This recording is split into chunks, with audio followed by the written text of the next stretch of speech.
Hello students, welcome to the YouTube channel pure mathematical academy. तो आज जो question discuss करेंगे ये गेट 2023 में पूछे गए क्वेश्चन था। क्वेश्चन पूछा गया था कॉम्प्लेक्स एनालिसिस से। क्वेश्चन की डिफिकल्टी लेवल की मैं यदि बात करूं तो मैं इसको 3 स्टार से ही रेटिंग करूंगा आउट ऑफ 5 स्टार। ठीक है, क्वेश्चन इजी है, एक पर्टिकुलर कॉन्सेप्ट के ऊपर क्वेश्चन बनाया गया था। ठीक है, तो क्वेश्चन को शुरू करने से पहले क्वेश्चन को मैंने जूम करके रखा है, तुम क्वेश्चन को एक बार खुद ट्राई करो, उसके बाद उसका सोल्यूशन देखो। ठीक है, तो देखो तुम्हारे पास क्या देके रखा है, बोल रहा है कि डी के नाम से एक डोमेन देके रखा है जो कि एक ओपन यूनिट डिस्क है, तो हमें दिख ही रहा है। ठीक है, और एक फंक्शन डिफाइन किया गया जो कि जा रहा है डी से सी पे। ठीक है, ऐसे डिफाइन किया गया है, कोई दिक्कत नहीं। अभी फंक्शन को डिफाइन किया गया है इस प्रकार से। ठीक है, ओके। अभी तुम्हें दोनों स्टेटमेंट बना दिया गया, एक पी के नाम से एक क्यू के नाम से। अभी तुम्हें पी एंड क्यू स्टेटमेंट में से कौन सा स्टेटमेंट सही है, कौन सा स्टेटमेंट सही नहीं है, वो तुम्हें बताना है। देखो पी एक स्टेटमेंट तुम्हें क्या कह रही है, बोल रहा है कि F has 3 zeros in D. In D means ये ओपन यूनिट डिस्क के अंदर एफ के पास 3 जीरो मिलेगा। और स्टेटमेंट क्यू तुम्हें बोल रहा है कि it has 1 zero in that annular region. अभी इन दोनों में से कौन सा सही है ये तुम्हें चेक करना है। ठीक है, अच्छा। तो ये क्वेश्चन करने से पहले तुम्हें एक मेरा पेन गिर गया था। तुम्हें ये क्वेश्चन करने से पहले तुम्हें करना क्या होगा कि एक थ्योरम को तुम्हें याद करना है, वो है रोचीज थ्योरम। ठीक है,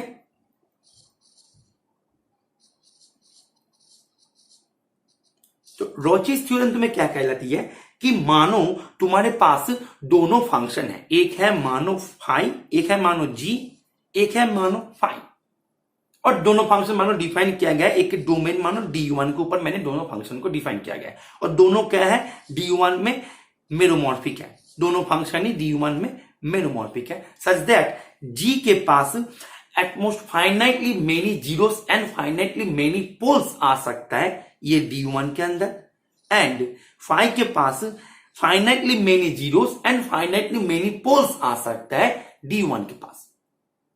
ये दोनों तुम्हें होना चाहिए फंक्शन, तुम जब लेके कंसीडर करोगे। ठीक है, अभी मानो कि D1 के अंदर तुमने मानो एक क्लोज्ड कंटूर ले लिया C के नाम से, जो कि D1 से आ रहा है। एक कंटूर लिया, क्लोज्ड कंटूर ले लिया, सच दैट ऐसे कंटूर तुम्हें चूज करना है सच दैट कि ये कंटूर के ऊपर ना तो G का कोई जीरो आएगा ना ही फाई का कोई जीरो आएगा।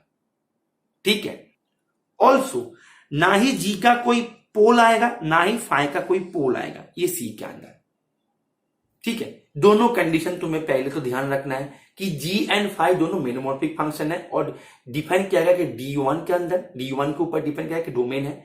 अभी जी के पास फाइनाइटली मेनी जीरो आ सकता है, फाइनाइटली मेनी पोल्स आ सकता है डी के अंदर, सिमिलरली फाई के ऊपर भी। ठीक है, अभी तुमने डी से डी1 से एक कंटूर उठा रहे हो जो कि क्लोज कंटूर है, सच दैट वो कंटूर वही कंटूर को तुम चूज कर सकते हो जो कंटूर के ऊपर ना तो जी का कोई जीरो आएगा ना ही जी का कोई पोल आएगा। सिमिलरली फाई के ऊपर भी सेम बात होगा। ठीक है, यदि ऐसे हो सच दैट एक और कंडीशन तुम्हें देना चाहिए, वो है मानो G of Z is less than phi of Z हो रहा है फॉर ऑल जेड।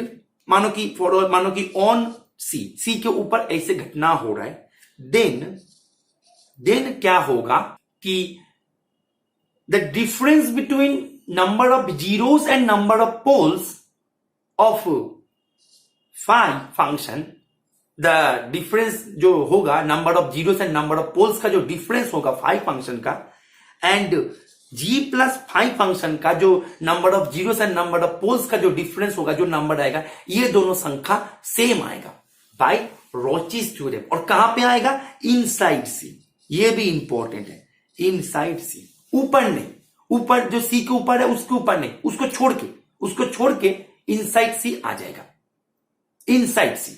ठीक है, ये है रोचीज थ्योरम। अभी देखो हमारी जो एंटायर जो काम हम करने जा रहे हैं वहां पे कोई पोल आएगा नहीं, तो पोल वाले जो कॉन्सेप्ट है, मतलब पोल वाला जो है उसको तुम हटा दो अभी के लिए। ठीक है, अभी तुम जीरोस के लिए सोचो। दैट मीन्स ये तुम्हें ये कहलाती है कि number of zeros of this function and number of zeros of this function inside C are same, inside C are same. ठीक है, अभी मानो जी फंक्शन को मैंने ले लिया और थ्योरम हो गया, स्टेटमेंट हो गया। अभी हम प्रॉब्लम पे चले आए। ठीक है, स्टेटमेंट को अभी ऐसे साइड में ऐसे एक बॉक्स बना के छोड़ देते हैं। चलो ठीक है, अच्छा। अभी मानो मैंने जी फंक्शन को मैंने मानो ले लिया पहले तो मैंने मानो D1 को ले लिया close unit disc, and G function को मैंने मानो ले लिया ऐसे, Z plus Z raise to the power 5/5 factorial, okay, minus Z raise to the power 7/7 factorial plus Z raise to the power 9/9 factorial minus Z raise to the power 11/11 factorial. ठीक है, ऐसे मानो मैंने G फंक्शन को ले लिया, और तुम देखो, और मानो मैंने 5 फंक्शन को ले लिया -25Z3। ठीक है, अब तुम ये D1 से तुम्हें कंटूर को लेना है, ठीक है, ले लो। मानो तुमने D1 से कंटूर को ले रहे हो, mod Z equals to 1, C equals to, ठीक है, और D1 है close unit disc, that means ये इसके अंदर भी है, ठीक है, कोई दिक्कत नहीं। अभी देखो, तुमने ये कंटूर के ऊपर और साथ ही साथ ये कंटूर के ऊपर ना तो G का कोई जीरो है, ना ही फाई का कोई जीरो है, ठीक है, कोई दिक्कत नहीं। अब देखो ये वाला कंडीशन होल्ड कर रहा है कि नहीं कर रहा है ऑन C के ऊपर।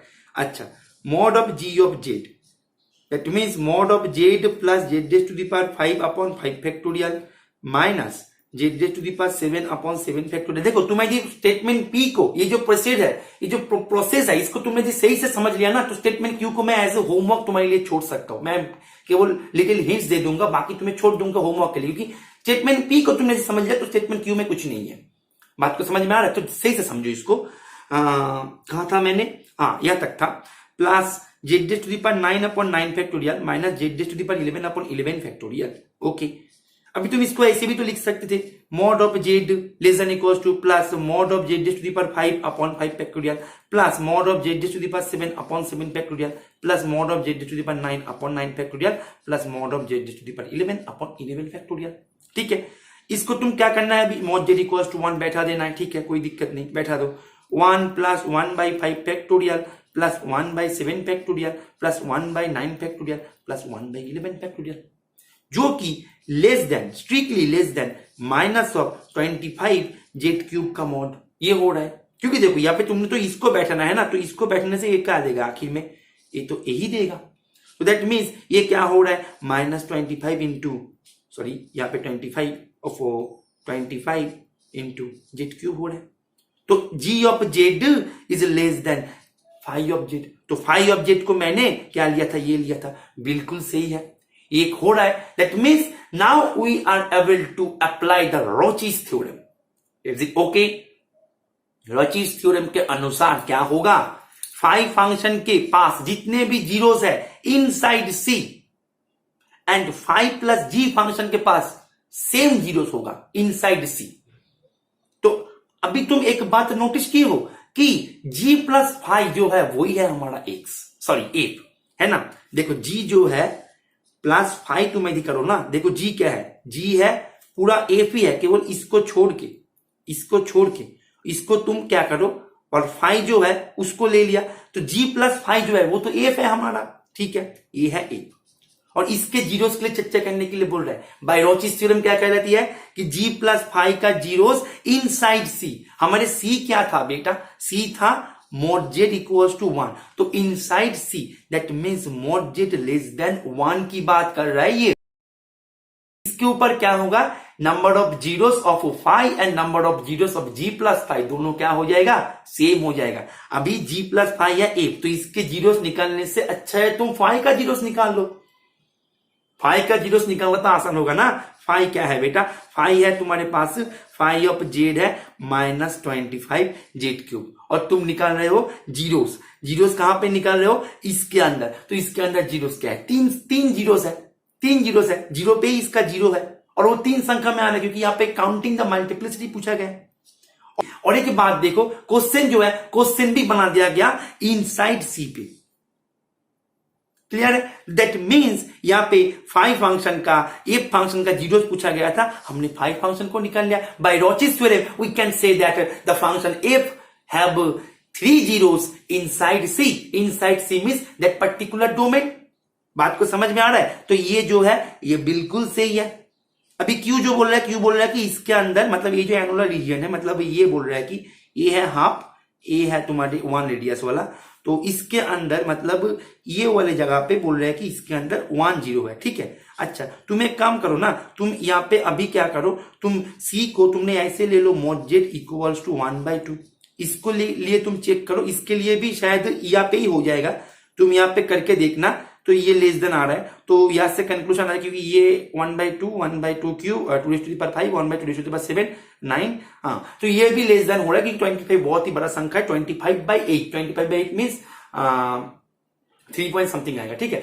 तो यहां से भी हो रहा है, तो यहां से तुम्हें क्या मिल जाएगा, ये जो इनइक्वालिटी है ये सेटिस्फाई कर जाएगा। तो बाय रॉचिस थ्योरम तुम यहां पर भी बोल सकते हो कि mod z less than half पे यहां पे उसके 3 जीरोस है, यहाँ पे उसके 3 जीरोस है। जब इस पे ही 3 जीरो है और हमें पता है mod z लेस देन 1 पे भी 3 जीरो है, तो यहाँ पे ये जो अंदर वाले हिस्सा है यहाँ पे, तो ये तो तुम्हारे पास यूं ही रह जाएगा, यहाँ पे कैसे होगा, क्योंकि बोल रहा है कि पूरा यहाँ पे पूरी जगह पे 3 जीरोस है। अभी हमें पर्टिकुलर लोकेशन मिल गया कि वो जो 3 जीरोस है वो 3 जीरोस है ये हाफ वाले जो डिस्क है उसके अंदर, तो आगे में तो कोई जीरोस है ही नहीं उसमें, बोल रहा है कि 1 जीरो, ये गलत है, तो इसका आंसर हो जाएगा ए, ठीक है।